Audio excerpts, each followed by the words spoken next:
ನಮಸ್ಕಾರ. ನನ್ನ ಹೆಸರು ಡಾಕ್ಟರ್ ಭರತ್ ಚಂದ್ರ. ವಿಡಿಯೋಗಳ ಉದ್ದೇಶ ಕನ್ನಡಿಗರ ಸೇವೆ. ಇವತ್ತಿನ ಟಾಪಿಕ್ ಅಮೆರಿಕಾದ ಬಡ್ಡಿಯ ದರ ಏರಿಕೆ ಭಾರತಕ್ಕೆ ವರವೋ ಶಾಪವೋ. ದಯವಿಟ್ಟು ವಿಡಿಯೋನ ಕೊನೆವರೆಗೂ ನೋಡಿ. ಯಾಕಂತಂದ್ರೆ ವಿಡಿಯೋ ನೋಡಿದ ಮೇಲೆ ನಿಮಗೆ ಸ್ವಲ್ಪ ಒಳ್ಳೆಯ ನ್ಯೂಸ್ ಕೊಡ್ತಾ ಇದೆ. ಸದ್ಯಕ್ಕೆ ಷೇರು ಮಾರುಕಟ್ಟೆ ಪ್ರಪಂಚದಾದ್ಯಂತ ಕೆಳಗೆ ಬಿದ್ದಿದೆ. ಮತ್ತೆ ಮೊನ್ನೆ US ಫೆಡರಲ್ ರಿಸರ್ವ್ನವರು 0.75% ಜಾಸ್ತಿ ಮಾಡಿದ್ದಾರೆ.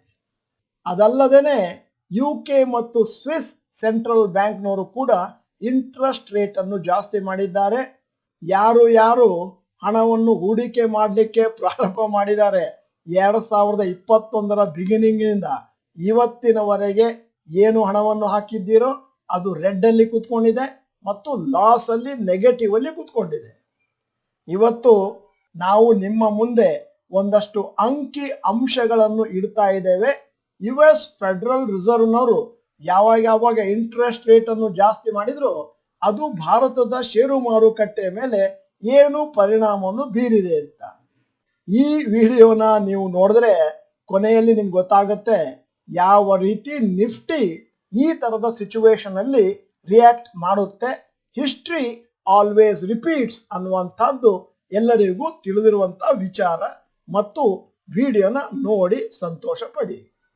ಮೊದಲನೇ ಇಂಪಾರ್ಟೆಂಟ್ ಸ್ಲೈಡ್ ನಿಮ್ಮ ಮುಂದೆ ಇಡ್ತಾ ಇರೋದು impact of federal reserve hike on Indian markets. 2ನೇ ತಾರೀಕು ಫೆಬ್ರವರಿ 2005ರಲ್ಲಿ ಫೆಡರಲ್ ರೇಟ್ ಹೈಕ್ ಆಯಿತು. ಆದರೆ ನಿಫ್ಟಿ ಒಂದು ತಿಂಗಳಲ್ಲಿ 4.7% ಮೇಲೆ, 3 ತಿಂಗಳಲ್ಲಿ -6.4 ಮತ್ತೆ 6 ತಿಂಗಳಲ್ಲಿ 16.2% ಮೇಲಕ್ಕಿತ್ತು. 5.5% ಬಿತ್ತು 3 ತಿಂಗಳಲ್ಲಿ 4% ಮೇಲೆ ಮತ್ತೆ 6 ತಿಂಗಳಲ್ಲಿ 19.7% ಮೇಲೆ. ಈ ವಿಡಿಯೋನ ಸಂಪೂರ್ಣವಾಗಿ ನೋಡಿದಾಗ ಇವತ್ತು ಸ್ವಲ್ಪ ಖುಷಿ ಆಗುತ್ತೆ. 30ನೇ ತಾರೀಕು ಜೂನ್ 2005ರಲ್ಲಿ ನಿಫ್ಟಿ ಒಂದು ತಿಂಗಳದ್ದು 4.1, 17, 32.4. ಯಾಕಂತಂದ್ರೆ ಈ ರೇಟ್ ಹೈಕ್ ನಲ್ಲಿ ಭಾರತಕ್ಕೆ ಏನು ಇಫೆಕ್ಟ್ ಆಗಲೇ ಇಲ್ಲ. 1ನೇ ತಾರೀಕು ನವೆಂಬರ್ 2005ರಲ್ಲಿ ನಿಫ್ಟಿ ಒಂದು ತಿಂಗಳಲ್ಲಿ 13.1, 3 ತಿಂಗಳಲ್ಲಿ 24.6, 6 ತಿಂಗಳಲ್ಲಿ 33.5% ಮೇಲಕ್ಕೋಯ್ತು.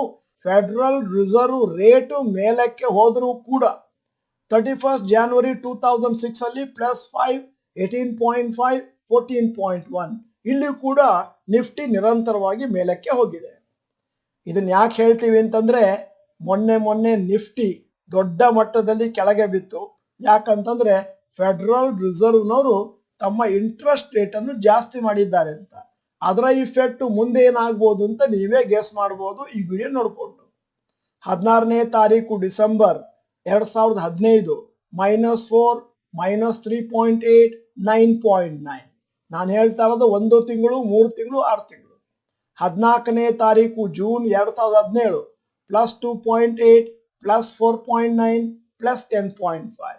13ನೇ ತಾರೀಕು ಜೂನ್ 2018 +1.5, +4 ಮತ್ತು 6 ತಿಂಗಳಲ್ಲಿ 0.01% ಡೌನ್, ಅಂದರೆ ಆಲ್ಮೋಸ್ಟ್ ನೋ ಇಫೆಕ್ಟ್. 26ನೇ ತಾರೀಕು ಸೆಪ್ಟೆಂಬರ್ 2018 ಫೆಡರಲ್ ರಿಸರ್ವ್ ಹೈಕ್ ಆಯಿತು. ಮತ್ತೆ ನಿಫ್ಟಿ -9, -3.5, +6.1. 19ನೇ ತಾರೀಕು ಡಿಸೆಂಬರ್ 2018 0.6% ಕೆಳಗೆ ಬಿತ್ತು ಒಂದು ತಿಂಗಳಲ್ಲಿ, 3 ತಿಂಗಳಲ್ಲಿ +5.2 ಮತ್ತು 6 ತಿಂಗಳಲ್ಲಿ +6.6. ಮತ್ತೆ 4ನೇ ತಾರೀಕು ಮೇ 2022ರಲ್ಲಿ Nifty 1 month returns federal rate hike ಆದಾಗ 0.6% ಡೌನ್. ಮತ್ತೆ 3 ತಿಂಗಳು, 6 ತಿಂಗಳು ಕಾದು ನೋಡಬೇಕಾಗಿದೆ. ಈಗ ಈ ವಿಡಿಯೋದ ಬಗೆಗೆ ಒಂದು 6 ಅಬ್ಸರ್ವೇಷನ್ಗಳನ್ನು ನಿಮ್ಮ ಮುಂದೆ ಇಟ್ಟಿದ್ದೇನೆ. ದಯವಿಟ್ಟು ಅಬ್ಸರ್ವೇಷನ್ಗಳನ್ನು ಕನಿಷ್ಠ 2-3 ಸತಿನಾದ್ರೂ ಕೇಳಿಸ್ಕೊಳ್ಳಿ.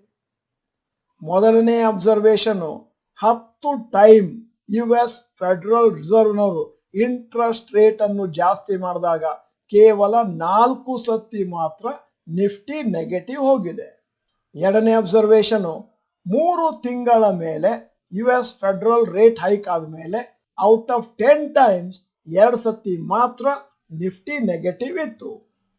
ಮತ್ತೆ ಮೂರನೇ ಅಬ್ಸರ್ವೇಷನ್, 6 ತಿಂಗಳ ಪೀರಿಯಡ್ ಲೆಕ್ಕ ತಗೊಂಡ್ರೆ only 1 out of 10 times federal rate hike ಮಾಡಿದ ಮೇಲೆ ನಿಫ್ಟಿ ಕೆಳಗೆ ಇತ್ತು.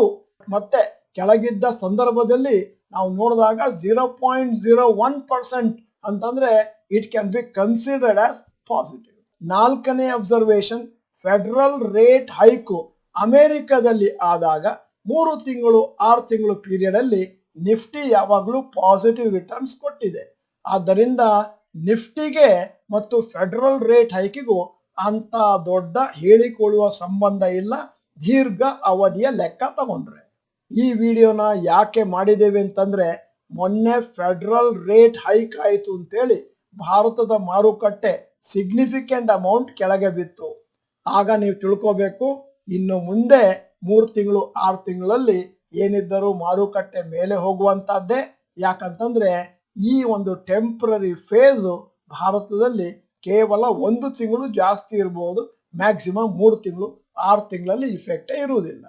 ಐದನೇ ಅಬ್ಸರ್ವೇಷನ್, ಮಾರ್ಚ್ 2022ರಲ್ಲಿ ರಷ್ಯಾ ಉಕ್ರೇನ್ ಯುದ್ಧ ನಡೆದಾಗ ಮಾರುಕಟ್ಟೆ ಕ್ರ್ಯಾಶ್ ಆಗಿತ್ತು. ಆವಾಗ ನಾವು ಹೇಳಿದ್ವಿ ಪಾಸಿಟಿವ್ ರಿಟರ್ನ್ಸ್ 1 ತಿಂಗಳಿಂದ 3 ತಿಂಗಳಲ್ಲಿ ಬರುತ್ತೆ, ಪ್ರೆಸೆಂಟ್ ಕ್ರ್ಯಾಶ್ ಪೊಸಿಷನ್ ಇಂಪ್ರೂವ್ ಆಗುತ್ತೆ. ಆರನೇ ಅಬ್ಸರ್ವೇಷನ್, ನಿಮ್ಮ ಹತ್ರ ಇರುವಂತಹ ಷೇರುಗಳು ಫಂಡಮೆಂಟಲಿ ಸ್ಟ್ರಾಂಗ್ ಇದ್ರೆ ಅಂತಂದ್ರೆ ಪ್ರತಿ ಕ್ವಾರ್ಟರ್ ಅಲ್ಲಿ ಪ್ರಾಫಿಟ್ ಜಾಸ್ತಿ ಆಗ್ತಾ ಇದೆ, ಸೇಲ್ಸ್ ಜಾಸ್ತಿ ಆಗ್ತಾ ಇದೆ, ಪ್ರತಿ ವರ್ಷ ಮತ್ತೆ ಪ್ರಾಫಿಟ್ ಜಾಸ್ತಿ ಆಗ್ತಾ ಇದೆ ಅಂತಂದ್ರೆ ಫಂಡಮೆಂಟಲಿ ಸ್ಟ್ರಾಂಗ್ ಶೇರ್ಸ್ ಇದ್ದರೆ ಏನು ಭಯ ಪಡ್ಲಿಕ್ಕಿಲ್ಲ ಮಾರುಕಟ್ಟೆ ಬಿದ್ದರೂ ಕೂಡ. ಮತ್ತೆ ಯಾವುದಾದ್ರೂ ಶೇರ್ ಫಂಡಮೆಂಟಲಿ ವೀಕ್ ಇದ್ರೆ ಮಾರುಕಟ್ಟೆ ಇಂಪ್ರೂವ್ ಆದರೂ ಕೂಡ ಅದು ಮೇಲಕ್ಕೆ ಬರಲ್ಲ. ಆ ಸಮಯದಲ್ಲಿ ನಿಮಗೆ ಅರ್ಥ ಆಗುತ್ತೆ ಫಂಡಮೆಂಟಲಿ ಸ್ಟ್ರಾಂಗ್ ಷೇರುಗಳನ್ನು ಇಟ್ಟುಕೊಳ್ಳುವುದರ ಮಹತ್ವ. ಇವತ್ತು ಈ ವಿಡಿಯೋನ ನೋಡಿದ ಮೇಲೆ ನಿಮ್ಮ ಅಭಿಪ್ರಾಯವನ್ನು ಕೇಳ್ತಾ ಇದ್ದೇವೆ. ಈ ವಿಡಿಯೋನ ನೋಡಿದ ಮೇಲೆ ನಿಮಗೊಂಥರ ಖುಷಿಯಾಗಿದೆ, ಯಾಕಂತಂದ್ರೆ ಕೆಳಗೆ ಬಿದ್ದದ್ದು ಮಾರುಕಟ್ಟೆ ಮೇಲಕ್ಕೆ ಬರುತ್ತೆ ಅಂತ ಖಾತ್ರಿ ಆಗಿದೆ ಅಂತಾದ್ರೆ ಎಸ್ ಅಂತ ಟೈಪ್ ಮಾಡಿ. ಈ ವಿಡಿಯೋ ನೋಡಿದ ಮೇಲೂ ಖುಷಿ ಆಗ್ಲಿಲ್ಲ ಅಂತಂದ್ರೆ ನೋ ಅಂತ ಟೈಪ್ ಮಾಡಿ. ನೀವು ಡಾಕ್ಟರ್ ಭರತ್ ಚಂದ್ರ ಚಾನೆಲ್ ಮೆಂಬರ್ ಅಲ್ಲ ಅಂತಂದ್ರೆ ಇದೀಗ ಸಮಯ, ಸಬ್ಸ್ಕ್ರಿಪ್ಷನ್ ಬಟನ್, ಬೆಲ್ ಐಕಾನ್ ಒತ್ತಿ ವಿಡಿಯೋನ ಎಲ್ಲ ಕನ್ನಡಿಗರಿಗೂ ಕಳಿಸ್ಕೊಡಿ. ಇದು ನಮ್ಮ ಕರ್ತವ್ಯ ಆಗುತ್ತೆ. ಮತ್ತೆ ವಿಡಿಯೋ ಚೆನ್ನಾಗಿದ್ರೆ ಲೈಕ್ ಬಟನ್ ಒತ್ತುವುದನ್ನು ಮರಿಬೇಡಿ. ವಿಡಿಯೋನ ಸಂಪೂರ್ಣವಾಗಿ ನೋಡಿದ್ದಕ್ಕಾಗಿ ಧನ್ಯವಾದಗಳು. ನಮಸ್ಕಾರ.